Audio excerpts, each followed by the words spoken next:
Hey nerds! We have just finished watching episode 6 of Falcon and the Winter Soldier here at Close Encounters of the Nerdkind, and we would like to bring you our reaction, our thoughts and our speculation on the future of these characters within the MCU. If you missed our other Falcon and the Winter Soldier reaction videos, by all means check out our channel via the link in the description, and please hit like, subscribe and ring the bell so you stay notified. So, final episode. Watched it now. I would say everything's tied up, but I don't think it has been. No. But before we go into that, let's start off with what was your favourite scene within episode 6? Within the episode in particular, I loved the Sam saving the truck. Using his tech. Yes. Using Red Wing, using the new suit and saving that truck and cementing his place as the new Captain America. Yeah, brilliant. And you saw everyone was watching. The whole world was watching again.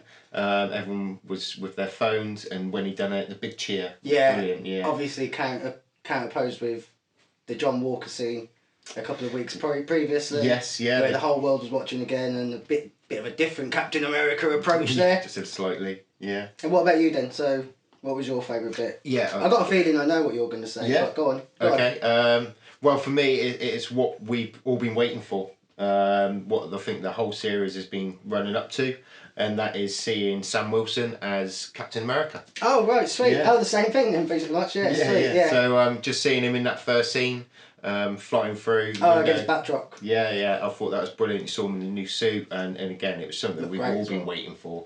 And as we said on our last video. End of episode 5, teased with the box, and straight away, bang, we saw it straight off. So it was really good to see.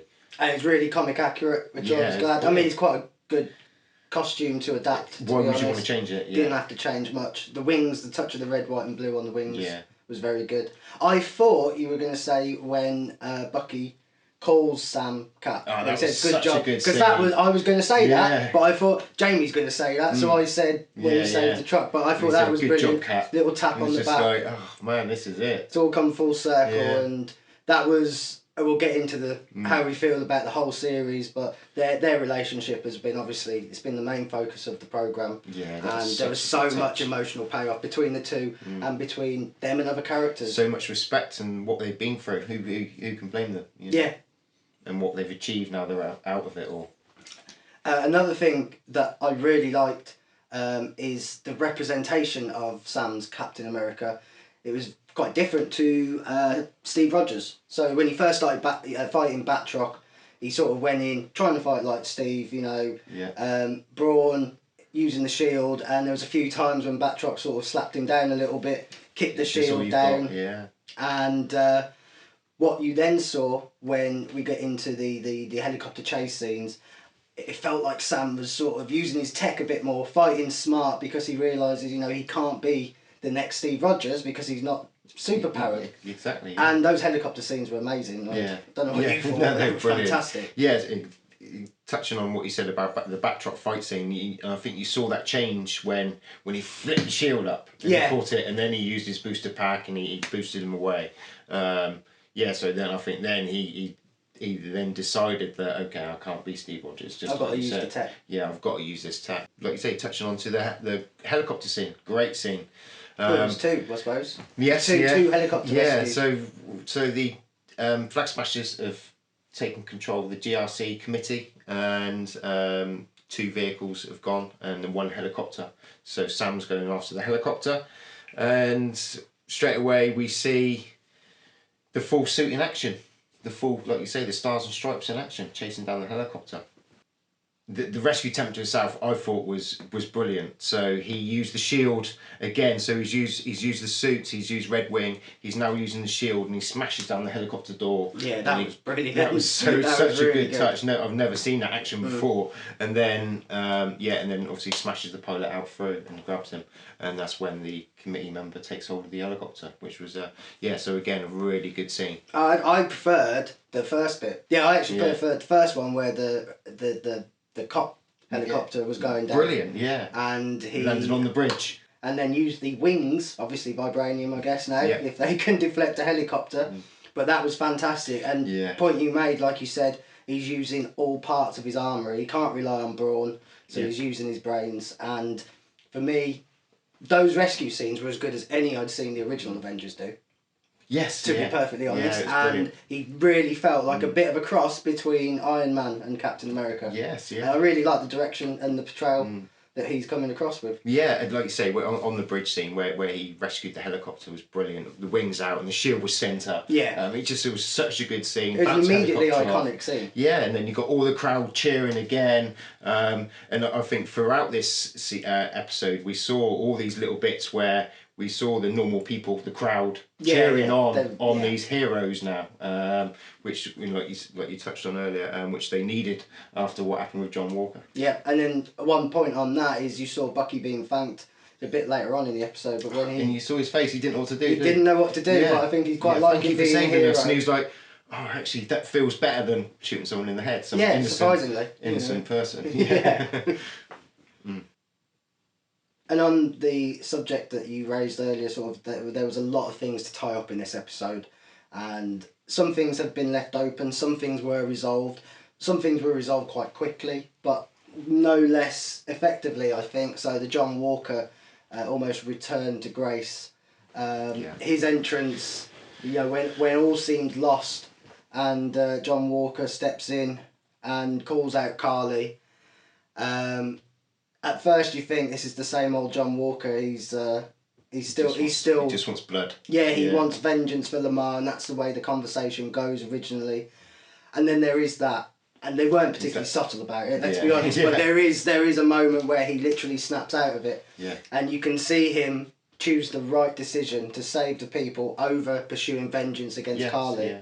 Yeah. And I mean, by the end of the episode, he was more or less part of the troop, wasn't he? Yeah, again, everyone was cheering him on. Yeah, yes. Just 4 weeks ago, pretty much the whole world hated this guy. And to be honest, I came away thinking from that episode, thinking I can't wait to see him suit up again. Really, and it was nice to see when he was sort of Contessa was walking away at the end of the episode. It was nice to see him.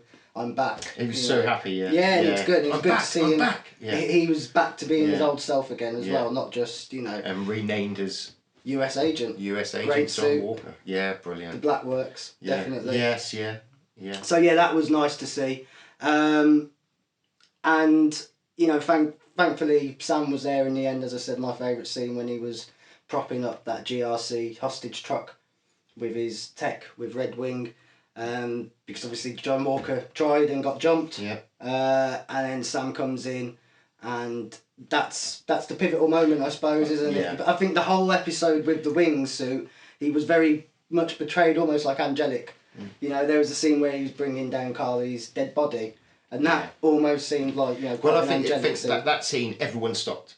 You saw John Walker and Bucky stop. You saw Carly stop, and they're all looking, and it was like you say, it was such a symbol. Yes. It was like, actually, this is someone we can look up to. This is someone who's going to be doing the right things. This is Captain America. And that's pretty much what the first 3 episodes were talking about. What Zemo had been talking about throughout. More or less every monologue he had in the programme was about living up to this idea of being a symbol, and we see Sam introduced straight away, redeems the stain on the Captain America moniker that John Walker inflicted a few weeks ago immediately, and now everyone not only loves Captain America again, but loves Sam Wilson as Captain America. It was fantastic. It was brilliant.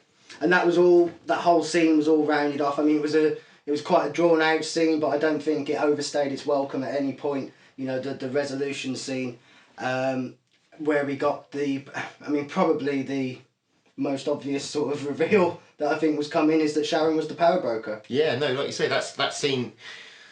What we saw from that scene was we saw everybody. Yeah. We saw the Flag Smashers, Bucky. We saw JW. We saw Sam. We saw Batroc. We saw Sharon. We saw everyone. In a mixing pot. Yeah, so that was like this is the end scene. Yeah, this is what we've been building to for 6 weeks. Yeah. And we'll get into in the third part of this video about speculation for the future. So we won't touch much on it here. But so Sharon was the power broker all along. Yeah. I don't think that means anything, to be perfectly honest. I mean, we've had discussions for the last 3 weeks. There's still a multitude of options that she could be. Yeah. Just because she's the power broker doesn't even mean this is the real Sharon Carter. Alright. So yeah, just finishing off with them with that scene with Sharon and the Mexican standoff with Batroc and Carly. Yeah. You know, one of the bits I enjoyed was when Carly and Sharon was talking, and Carly explained to Sharon that I want to change the world, where Sharon wants to hurt the world for all the pain that this world's given her. You know, quite extreme, wasn't it? Very extreme, yeah. You know, everyone's gone through very similar things, and okay. I mean, she feels betrayed by her country, didn't she? Yeah, the government, but, etc. You know, I mean, to then say I want to hurt the world. Yes, it's not the world's fault. And this is again, it's something that just tells me, nah, it's not really. There's Sharon. more to it. It's not really Sharon. No, it wouldn't be. I mean, you know, no, there's more behind it. Yeah. And we can touch on that a little bit later. Yeah.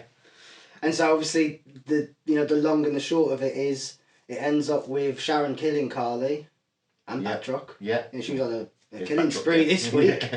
Yeah. No lead pipe this week, just a straight gun. Yeah. But so she killed Carly, and Carly, why did you not just tell Sam that she was the power? No, I mean we know. I'm sure why. everyone was asking. Just tell him. I mean, the power it's broker. it's Hollywood logic, isn't it? They never say the obvious thing. Yeah. One thing I suppose you could say is that Carly may not even know Sharon had another persona. I think you're totally right there. Yeah. I think that's spot on. Unless you worked with S.H.I.E.L.D. or were in that world, you wouldn't know Sharon Carter. No, you just know the power broker. That's so right. that's the only thing I would say. And obviously the main reason is so that they can reveal it in a later film / TV show. And so we touched on the sort of angelic scene of Sam bringing Carly's dead body down and him making that impassioned plea to the GRC council and just the government officials. The terrorist tag, the terrorist label, and it's fits a very, it to them. Again, it wasn't exactly subtle. It was about as subtle as a sledgehammer, that whole speech, but it was very relevant. I thought it was very well written, and very well acted as well. Yeah, and for me the best bit was the end when he walked away from the speech and he saw his mate Bucky, and as we touched on earlier, Cap. Good job, Cap. Yeah, what a touch that was. Yeah, very emotional. We spoke sort of last week about Bucky accepting Sam as not necessarily a new Steve Rogers, but as a friend. That representation as well, yeah, of the exactly. Shield, because it meant so much to Bucky, that Shield. Yeah, and as absolutely. Bucky said before, if he can't believe in that, what can he believe in? Yeah. You know?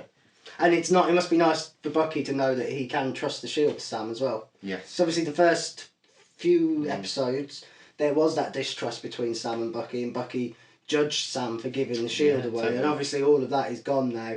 And one bit I did like about the speech was how it did acutely show the people who have been impacted by Sam, even in this 6-episode series, let alone the people he saved in the past as an Avenger. Just the people he's impacted, Isaiah, his sister, Joaquin, they were all watching his speech, all feeling inspired. And the follow-up scene with Isaiah Bradley, every scene with Isaiah Bradley has been fantastic. This is a character that we've not even heard about before this series. Has been featured in a handful of episodes, really no more than a cameo, and yet everyone wants to know more about him now and more about his story. And the acting again when they were at the Cap Museum. It was just I didn't see it coming, and it was just so. And again, it just showed how Sam Wilson is Captain America. Yeah. And how much he cares for everybody, and it was just so emotional. But it also shows, I think, as well, that Captain America is more than just Steve Rogers. So we talked about the episode individually. Great episode. What did you think of the series as a whole? Where would you put it? Where would I put it? Better than WandaVision. Different to WandaVision. Very different, yeah. Very different to WandaVision. But what I always saw this series was going to be it was always going to lead us on to something else. Yeah. It was always going to be this thing where we now now have a new Captain America. We now have a humanised Bucky. We now have all these other new characters. So I always knew that it was going to be this like a gateway. Yes, this introduction, this gateway for new characters, older characters, on their new paths and where they're going to go. Yeah. So I thought how they did that was brilliant. What the characters they brought in, fantastic. The actors that played them, brilliant. Isaiah Bradley, as we mentioned, John Walker, Val. You know, all those types of characters, perfect for it. So yeah, really, really enjoyed the series. Cool. Yeah, I mean, I thoroughly enjoyed it as well. There were a few things where I think this show could have used 2 more episodes, or at least 1 more episode. Yeah, I think you're right, and there was we too touched on much that last week, and there was too much to resolve. Characters' endings were just cut. Yeah, you know? there was too much to resolve going into the final episode. Yeah. Zemo's exit, I felt, was rushed. Yeah, such a shame. John Walker's turn to a good guy, although effective, I thought was quite rushed, and his acceptance as a good guy. Yeah. And then just they barely dealt with Bucky dealing with atoning for that. Well, we saw the opening exchange, and then I guess the rest is left to our imagination. Yeah. But I would have liked to have seen maybe a bit more of that. But certainly... And the psychiatrist. Yeah, and the psychiatrist, I would have liked to have seen a bit more of that, yeah. But overall, the character development for Sam and Bucky, who up till this point were, you know, bit part players in the MCU, I completely, you know, I think there was genuine questions about, is Anthony Mackie, does he have the gravitas to be Captain America in the MCU? Yes. Easily. Yeah. After that showing, yes, absolutely, 100%. And if that's the only thing they achieved from that programme, it's a resounding success. I felt it was better than WandaVision. I think WandaVision was different, and I think it was a special programme. Yeah. But I also think those first 3 episodes, on hindsight, was a lot of filler. Actually, you know, as much as I enjoyed them at the time, I came away from that series thinking, could have done without them. Whereas this one, I came away thinking, could have done with a bit more. And for me, that's what makes it better. So, what do you think we should do as a score for the series? Well, all things considered, I think we should star rating out of 5, give it 4.5 stars. 4.5 stars. I think that's a good show. I think it's a very worthy part of the MCU. Yes. If you haven't checked it out, most definitely go and check it out. If you are a fan of the Marvel films and you haven't got Disney Plus, this is the reason now to go and get it. Definitely. Yeah. And I'm sort of sad that it's over. But I'm sort of happy now because we can move on to Loki. Well, and so touching on that fact, there has been rumours of an announcement that there is going to be a Captain America 4. Yeah. So potentially we are going to see... Well, it has been announced. It has been announced. It has been confirmed, yeah. So we are going to see all these characters potentially in an MCU movie. The same showrunner that did this, so you've got to probably assume that they'll be carrying that on. Yeah, and so it needs it. Yes, I don't think you can have the MCU without Captain America. So on that, we might as well get into our speculation for these characters. Okay. So, where do you want to start? Well, let's start with Sharon. She's the Sharon. power broker. Yep. She's for me, she's definitely a Skrull. I don't care what anyone says. I think she's a Skrull. I think Sword is some sort of cover for a Skrull operation. Yeah. And I think that you can see from WandaVision and from Falcon and Winter Soldier, there's 2 strands to the MCU now. There's going to be the multiverse strand with Doctor Strange, presumably the Spider-Man film. And then there's this second Avengers team. I mean, we've been talking about it for a few weeks. It's pretty much confirmed, I would say, from that, wouldn't you? Thunderbolts, Dark Avengers, it's definitely going to be confirmed. Well, it seems like from the conversations they're building. I think actually John Walker, I used to think Zemo would be pitched as the leader. I think it looks like John Walker's going to be the leader of this alternative Avengers team. And as Val said to John then, well, things are going to start getting weird. So, I mean, what does she mean by that? So what does she know? So what does she know that the rest of us don't? And weird for any normal person would be these face-changing aliens. Yes, exactly. Yeah. So does she know Skrulls already exist, which I think she does, with her background in history. So. And it could be interesting because there's a lot of characters going to be featured over the next few weeks in films and TV that would slot seamlessly into a Thunderbolts lineup. Taskmaster, Yelena from Black Widow as well. A version of Loki. Yes, absolutely. One of the Lokis, surely. You know, I think you've already got sort of Zemo and Contessa potentially as the Nick Fury super spy leader of the group. Rambo could tie into it. Kang could tie into it. We've got Miss Marvel. This is where I'm getting to. I think this will end up being, we'll have an Avengers versus Avengers film, storyline, whatever it is. And I think you'll see a handover from the old Avengers to the new Avengers, to the young Avengers, and we'll have Ms. Marvel, we'll have Patriot, Eli from... Eli Bradley. That's it, for Isaiah's grandson. Cassie Lang is going to be in the new Ant-Man film. Stature. And we've got Kate Bishop, Hawkeye as well. So I think that's where we'll see it. We'll see a very similar approach they took in the comics when they launched the Champions line, which had, you know, Ms. Marvel, Miles Morales, and other young heroes assuming a super team because they felt the actual Avengers weren't doing it properly. And I think like you say, they're tying up for the multiverse, Secret Invasion, Avengers, potentially. We're still where they're going to bring the X-Men in, you know, and all these other rights they've got, you know, and I believe that's what they've gone this direction of the multiverse, because that's an easy in for the X-Men to join the MCU, let's say. Yeah, so we've got all these shows announced. Armor War's been announced, so we're going to see Don Cheadle back as War Machine, and they'll be dealing with like a post-flip arms race. Right. So I believe this is going to be he'll be dealing with Sharon.